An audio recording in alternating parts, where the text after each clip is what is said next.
Vamos falar sobre a sétima igreja, a igreja de Laodiceia, que na linha do tempo, que nós estamos estudando as 7 igrejas, na linha do tempo, não é verdade? Na linha do tempo, a igreja de Laodiceia é a igreja desses dias, é a igreja atual, é a igreja do cenário cristão atual, é a igreja de Laodiceia. Começou esse período no ano de 1844, segundo historiadores. A igreja de Filadélfia, que é a igreja que nós estudamos no último culto, ela teve um período de duração bem pequeno, foram 50, 60 anos. E ela é considerada uma igreja avivada, compatível com essa descrição de Filadélfia, de Jesus, feita por Jesus e anotada por João no livro de Apocalipse, porque no tempo de Filadélfia aconteceram grandes avivamentos, grandes pregadores. Há uma lista, em menos de 100 anos, de pelo menos 20 grandes pregadores, e eu passei essa lista para o grupo da igreja. Passei hoje à tarde. Os eventos que caracterizaram a igreja de Filadélfia. Depois você dá uma olhada, porque eu não tenho tempo de passar por eles.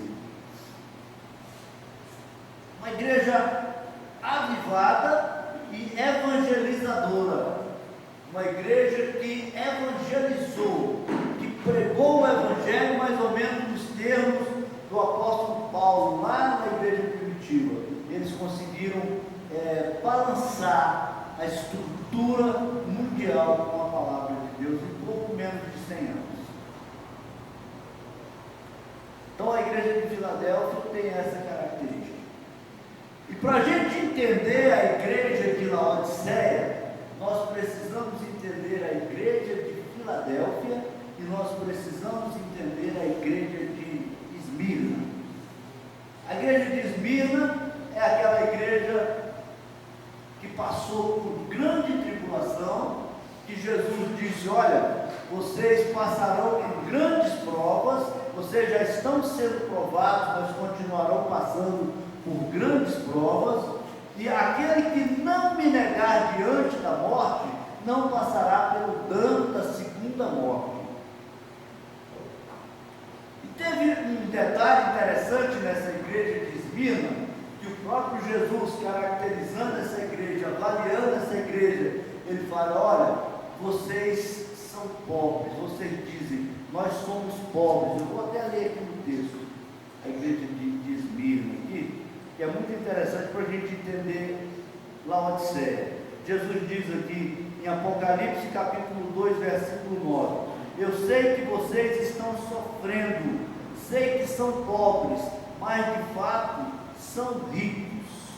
Então eles eram um povo que vivia numa pobreza grande, que vivia num sofrimento grande, um povo perseguido até a morte, mas Jesus chegou do ponto de vista de Deus, do ponto de vista de Jesus, da maneira como Jesus avalia, da maneira como Deus avalia. Ele olhou para aquela igreja, para aquela fase da igreja de grande sofrimento, de grande perseguição, onde os cristãos eram assassinados gratuitamente, facilmente, só pelo fato de serem cristãos, não precisavam infringir nenhuma lei, nenhuma regra, porque ser cristão já era uma infração, de acordo com o Império Romano, que não aceitava outro rei, e Jesus era o rei daquele povo, daquela igreja. Então ser cristão já era uma infração. Jesus disse para aquela igreja: vocês são pobres, mas do ponto de vista de Deus, vocês não são pobres, vocês são ricos. Porque o ponto de vista de Deus, a sabedoria de Deus, é loucura para o homem. Você já viu isso na Bíblia? Que a sabedoria do homem é loucura para Deus, e a sabedoria de Deus é loucura para o homem. Aquele povo era rico para Deus, porque ele era um povo fiel a Deus. E Deus é o Deus dos fiéis, Ele não é o Deus dos infiéis. Aquele povo passava pelo sofrimento, pela ameaça de morte, pela própria morte, sendo fiel a Deus. Então, para Deus, aquilo ali era uma riqueza mais valiosa do que a prata e o ouro. A fidelidade para Deus, eu quero que você grave isso, porque existem algumas lições no Apocalipse que são maravilhosas e a gente só adquire através do Apocalipse. A fidelidade para Deus, a sua fidelidade para Deus, a fidelidade do homem para Deus, vale mais do que o ouro, vale mais do que a prata, vale mais do que qualquer tesouro. Deus, quando Ele encontra uma aliança, certo? Uma aliança que não é quebrada, uma aliança viva, uma aliança, Ele tem aquilo como um tesouro. Um tesouro. E Ele disse para aquela igreja que era pobre: vocês não são pobres, vocês são ricos. E agora aqui na igreja de Laodiceia, a situação é totalmente diferente. A situação é totalmente diferente. Porque a igreja de Laodiceia, Jesus observa o seguinte, no versículo 3, capítulo 3, versículo 17, diz aqui, ó: vocês dizem, somos ricos. Você vê os apóstolos, os grandes donos das igrejas, eles é dono das grandes igrejas, eles chegam nos seus jatinhos particulares. Tem um aí que tem 6 jatos. Grandes templos, grandes fortunas. A igreja de hoje é diferente daquela igreja de Esmirna. Jesus está dizendo aqui: vocês dizem, nós somos ricos, nós temos tudo, nós não precisamos de nada, estamos bem de vida e temos tudo o que precisamos.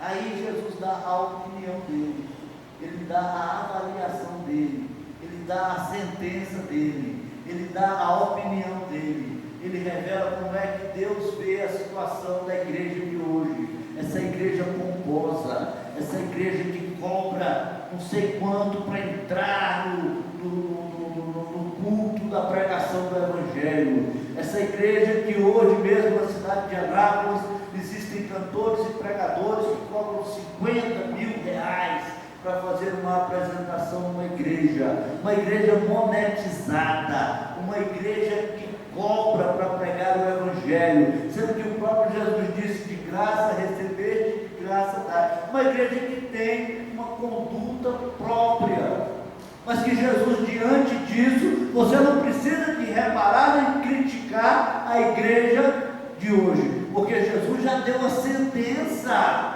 Jesus já deu a sentença há 2000 anos atrás desse tipo de coisa que acontece hoje, porque essa igreja de Laodiceia é a igreja de hoje. Jesus então diz a eles assim, ó, depois de ouvir, de saber, de interpretar, de ler o pensamento deles, dessa igreja de hoje: somos ricos, estamos bem de vida e temos tudo o que precisamos. Aí Jesus entra e fala: mas não sabem que são miseráveis, infelizes, pobres, nus e cegos, porque tem as coisas deste mundo, mas não tem o que é tesouro para Jesus, que é a eternidade.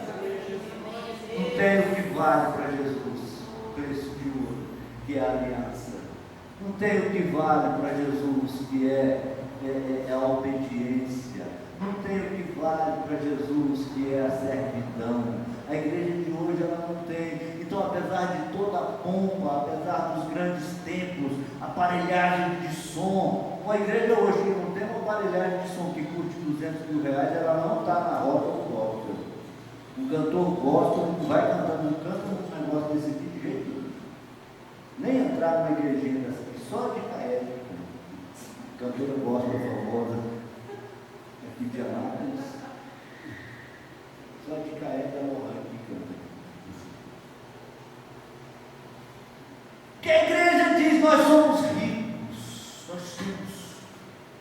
Jesus, ele olha assim e fala: isso aí para mim não vale nada.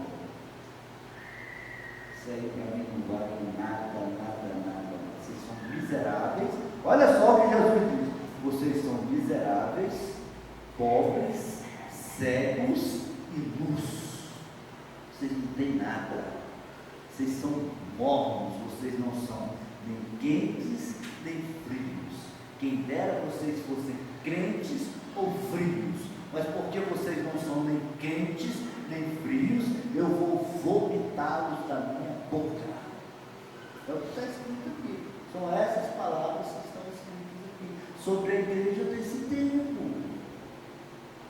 Sobre a igreja desse tempo, sobre essa igreja de hoje, essa igreja da teologia da prosperidade, essa igreja do evangelho da graça, que fala: olha, você está salvo porque você creu, você não precisa de se preocupar. O pecado é excesso de hormônio.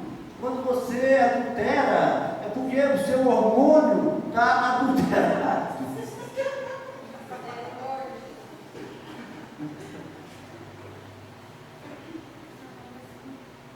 Eu nunca ouvi isso falar.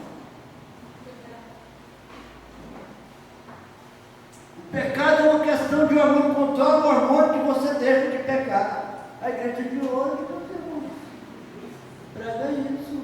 Vocês nunca ouviram, não? Meu Deus, vocês precisam buscar mais.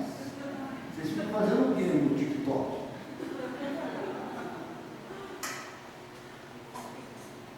É desse jeito. Porque você está irado, é porque você está com seus hormônios desequilibrados. Você precisa de equilibrar a sua vida hormonal para você ter calma. Mas isso vai melhorar, isso vai consertar. O pecado hoje não é mais consequência de separação de Deus, porque Jesus perdoou todos os pecados de toda a humanidade. Aí você fala: mas essa é a doutrina católica. Realmente é a doutrina católica. Mas a doutrina católica tinha um purgatório, né? Se a pessoa não conseguisse, ela ia para o purgatório, ficava lá 500 anos, mas é eterno. Aí elas iam para o purgatório e iam para o céu, e São Pedro abria com a chave dele a porta do céu. Mas hoje tem uma coisa melhor do que o purgatório na igreja de hoje, porque se a pessoa aceitar Jesus, ela já está salva. Se a pessoa estiver passando na frente de uma igreja e o pastor fizer um apelo alto, falando: você aceita? E a pessoa fala: eu aceito, falar de susto, acabou. Ninguém tira mais a salvação dessa pessoa. É a igreja desses dias de hoje, é a igreja de Laodiceia. Essa é a igreja de Laodiceia. Jesus fala: olha, vocês não são quentes nem frios, vocês são mornos. E porque vocês são mornos, eu irei vomitar vocês daqui a pouco. Olha só, para você conhecer, nós vamos falar muito ainda esse mês, faltam 3 cultos para terminar, nós vamos falar dessas igrejas, nós vamos fazer uma mesclagem e falar. Agora eu quero ler aqui, para caracterizar o que eu estou dizendo, o que está escrito em Apocalipse capítulo 3, versículo 21, que diz assim: ó: aos que conseguirem a vitória, eu darei o direito de se sentarem ao lado do meu trono. Tem uma condição. Jesus fala que sentará ao lado do trono dele, ou seja, que alcançará a vitória, a ressurreição dos mortos, o grande objetivo do cristão, o novo corpo, aquele que conseguir a vitória. E aí vem uma explicação mais detalhada do que significa conseguir a vitória. Olha só aqui: assim como é uma condição bem arrojada, consegui a vitória e agora estou sentado ao lado do trono do meu Pai. Jesus ele está comparando o processo de salvação do homem com o processo da vitória que ele obteve lá no Calvário. Assim como é do mesmo jeito. Assim como eu consegui a vitória, e Jesus conseguiu a vitória quando ele disse para Deus: ô Pai, se possível passa de mim esse cálice. Aí ele mudou de ideia e falou: não, mas não seja feita a minha vontade, mas a tua vontade. E daí, pouco tempo ele estava pendurado na cruz, dizendo: Eloi, Eloi, lama sabachthani, que significa: Deus meu, por que me desamparaste? Jesus conseguiu a vitória sendo obediente até a morte, e morte de cruz. E aqui ele está dizendo: olha, vocês têm que conseguir a vitória de vocês, assim como eu consegui a minha vitória. Glória a Jesus. Para mim conseguir a minha vitória, eu tenho que sair da condição de sonhador, eu tenho que sair da condição de encantado pelo mundo, eu tenho que vencer o meu amor próprio, eu tenho que vencer o meu orgulho, eu tenho que vencer a minha vaidade, eu tenho que vencer o meu convencimento. É possível, não, essa não serve para mim, é para vocês que são novos. Eu preciso vencer a minha natureza, eu preciso vencer a mim mesmo, eu preciso negar a mim mesmo, tomar a minha cruz e seguir Jesus, para que eu consiga a vitória que Jesus conquistou nesse tempo dessa igreja. Eu preciso de deixar de fazer só o básico e começar a fazer aquilo que não é nem pedido. Eu tenho que deixar de me satisfazer com o fato de estar no culto 3 vezes por semana e começar a pregar o Evangelho nos presídios a toda criatura. Eu tenho que deixar de buscar reconhecimento da minha fé ou do meu trabalho, e tenho que buscar me envolver com a verdade até o ponto de me tornar antipático pela insistência da pregação.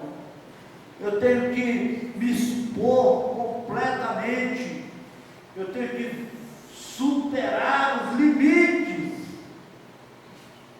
assim como Jesus superou, para que eu possa alcançar a vitória que Jesus conquistou, que Jesus alcançou. Nesse tempo, eu acredito no avivamento, mas nesse avivamento, quando a pessoa deixa de ser morno e passa a ser quente, quando a pessoa deixa de justificar, quando a pessoa deixa de procurar justificativa teológica, quando a pessoa deixa de falar: eu acho isso, eu não acho aquilo, quando a pessoa deixa de criticar, quando a pessoa deixa de analisar e começa a obedecer, quando a pessoa deixa de teologizar e começa a obedecer, quando a pessoa deixa de reparar e começa a servir, quando a pessoa entende que ela precisa fortalecer a igreja, quando a pessoa entende que ela não tem que ficar dividindo, mas ela tem que somar, quando a pessoa resolve fazer, e isso é decisão. Glória a Deus. Isso é decisão. Glória a Jesus. Se você faz só aquilo que te pedem, então você é servo inútil. Acha para mim esse versículo aí, por favor. Se você faz só aquilo que te pedem, então você é um servo inútil. É isso que Jesus fala. Se você quer um avivamento real, se você quer um avivamento real, se você quer fazer o que Jesus Cristo fez, se você quer vencer a igreja de Laodiceia, se você quer sair de Laodiceia, se você quer não morrer de Laodiceia, então você tem que fazer isso que Jesus Cristo falou aqui, ó. Portanto, aconselho que comprem de mim ouro puro. Apocalipse 3:18. Para que sejam de fato ricos, O que significa ouro puro? Vocês comprem a verdade. Amém, Jesus. Deixa de sair do muro, de andar no muro e compra a verdade. Briga pela verdade, luta pela verdade, defende a verdade, a justiça, a verdade. Não se compatibilize com quem está na mentira. Assuma uma posição de fato, assuma uma posição diante da mentira do mundo, assuma uma posição diante da inversão de valores. Não seja conivente com os fracos, com os acomodados, com os peculiares de Laodiceia, mas seja quente, seja definido, Aleluia, Jesus. faça a diferença. Então você será vitorioso como Jesus foi vitorioso. Glória a Jesus. Glória a Deus. Vê aí para mim Filipenses 2,5, por favor, na sua Bíblia. Filipenses 2,5. Eu leio isso todo dia aqui nessa igreja, vocês devem saber de cor. Mas é porque essa palavra para mim ela é a referência. Aqui, ó. Tenham entre vocês o mesmo modo de pensar que Cristo Jesus tinha. É o que está escrito lá na Odisseia. Porque a mesma mente que escreveu o Apocalipse e a mente que escreveu aqui os Evangelhos, tenha o mesmo pensamento que Jesus Cristo teve. E aqui continua. Ele tinha a natureza de Deus, mas não tentou ficar igual a Deus. Isso é justamente o contrário do que o homem de Laodiceia faz. O homem de Laodiceia fala: eu estou salvo. Eu sou cabeça, eu não sou causa. Eu vou mudar o Brasil. Nós vamos expulsar o Satanás do palácio da Alvorada.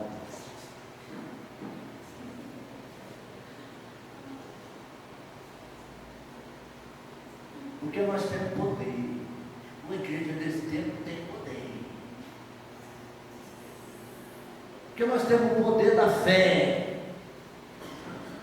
Jesus abençoa nós no testemunho da minha fé prevalecer. Não é Jesus que prevaleceu. Se a sua fé te levar até Jesus, ela já fez coisa demais. Mas eu tenho uma informação para te dar. Se a sua fé fosse pelo menos do tamanho de um grão de mostarda, você diria ao monte: vai-te daqui para lá, e o monte iria. Isso significa não que você tenha uma fé poderosa, mas que a sua fé é insignificante. Se a sua fé te levar até Jesus, ela já fez tudo o que ela pode fazer. Glória a Deus. Oh, aleluia, glória a Deus. Isso que Jesus fez é justamente ensinando você. Ele era Deus, mas ele falou: eu vou viver como um homem. E para viver como um homem, ele tinha que se submeter às condições da vida. E ele não teve por usurpação ser igual a Deus. É isso que está dizendo aqui. Ó. Ele não quis ser igual a Deus. Agora o homem de Laodiceia, ele quer ser igual a Deus. Eu sei que Deus me ama e que Ele não vai fazer isso comigo. Quantas vezes você já ouviu essa frase? Não precisa de falar. Quantas vezes você já falou essa frase? Não precisa de falar. Eu sei que Ele me ama e que Ele não vai fazer isso comigo. Eu sei que esse pastor está enganado, porque Jesus me ama e Ele já morreu por mim, e isso não vai acontecer comigo. O mundo está caindo em volta da pessoa, o vírus da Covid está matando todo mundo. Ele fala: não vou vacinar, porque o homem falou que não precisa vacinar. Não vai acontecer nada comigo, porque eu tenho fé. O homem de Laodiceia, ele faz o contrário do que Jesus Cristo fez. Ele tem certeza que ele é quase igual a Deus. E eu não sou petista. Nunca nada.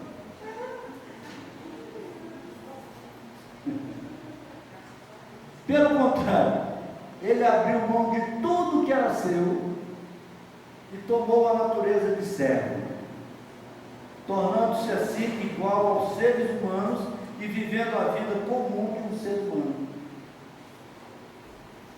Ele foi humilde e obedeceu a Deus até a morte, e morte de cruz. Por isso Deus deu a Jesus a mais alta honra e pôs-lhe o nome, que é o mais importante de todos os nomes. Você está entendendo? Você tem que ser igual a Jesus, viver como servo, como Jesus ensinou que o homem vive. Então você vai alcançar a vitória que Jesus alcançou. Porque Deus ele não quer destruir na Odisseia, Ele quer salvar a Odisseia. Por isso que Ele fala: compra o ouro fino, compra a veste branca, compra o colírio para os seus olhos, começa a enxergar as coisas como elas são, deixa de andar enganado, deixa de gostar de veneno, deixa de apoiar o que é errado, faz o que é certo, deixa o Espírito Santo bater no seu coração, deixa o Espírito Santo bater na porta do seu... e abre a porta, abre esse negócio dessa porta e deixa ele entrar.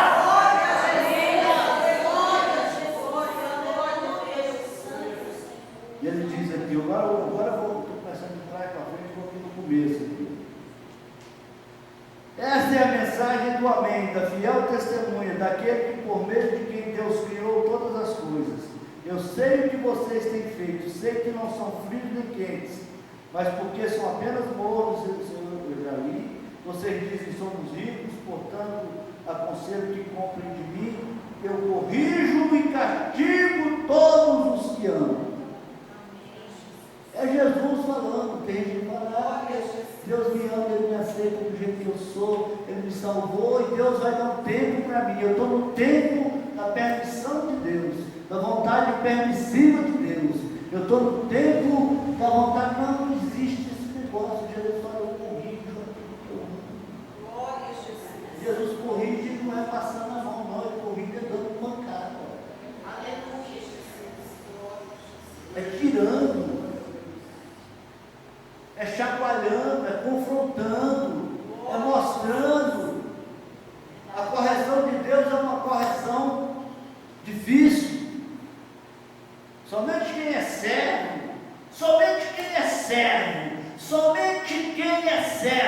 suporta a correção de Deus. Aquela pessoa que está rebelde, que está questionando, aquela pessoa que está filosofando, teologizando, aquela pessoa que está atrás de explicações, grandes explicações, ela não aprendeu ainda o básico, que é servir. Porque quando você é servo, você não quer explicação. Quando você é servo, você aceita correção. Quando você é servo, você quer aprender. Quando você é servo, você aceita correção. Quando você é servo, você busca melhorar. Você fala o que você faz, não faz. Quando você é servo, você aceita a correção e a correção, a exortação te edifica.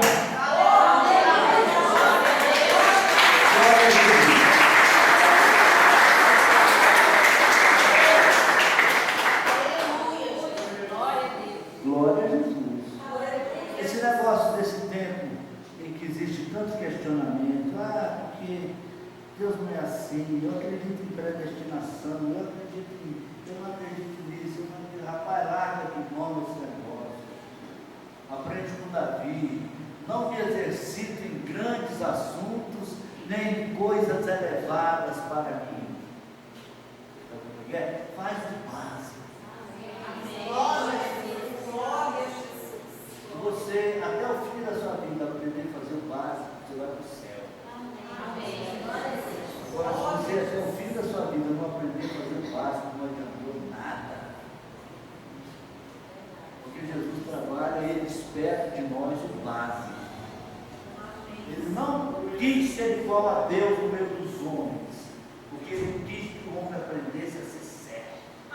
Ele quis ensinar o homem uma coisa só: servir a Deus.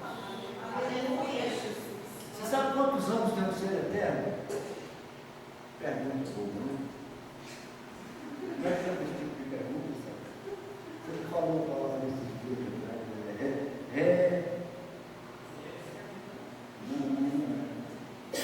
eu não lembro, o Saúl ensinou da palavra, mas fugiu de mim.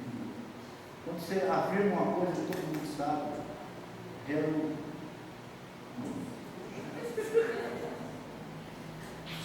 Quando você quer inventar a roda, você fala piada. Você fala uma coisa que todo mundo sabe, todo mundo pontualidade. Redundante. Redundância. Jesus não quis mexer com redundância. Ele não quis ensinar muita coisa. Ele sabe que o seu tempo de vida é muito curto. Você sabe quantos anos tem um ser eterno, irmãos? Nem eu. Agora, eu sei quantos anos um ser humano vive. 50, 60. Desses 50, aproveita mais ou menos 5 de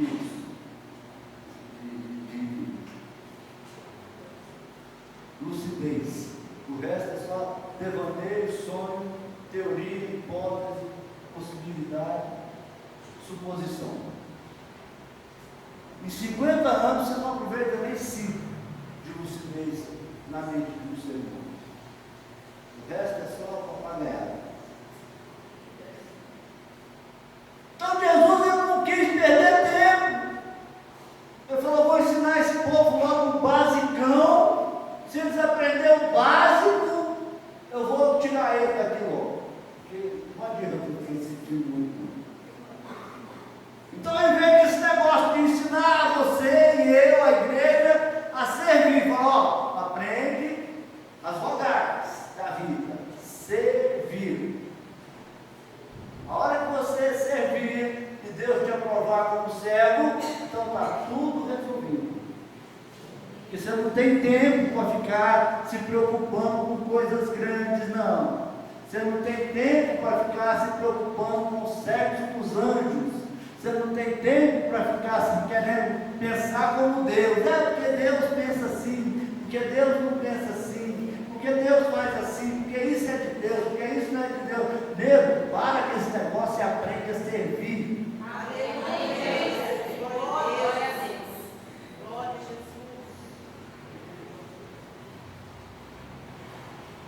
Se você aprender a servir, você já aprendeu tudo. Aos que conseguirem a vitória, eu darei o direito de se sentarem ao lado do meu trono. Ele quer salvar a Odisseia. Jesus quer salvar a Odisseia. Versículo 20 para terminar. Escutem, eu estou à porta e bato. Se alguém ouvir a minha voz e abrir a porta, eu entrarei na sua casa e nós entraremos. Eu estou à sua porta. Amém.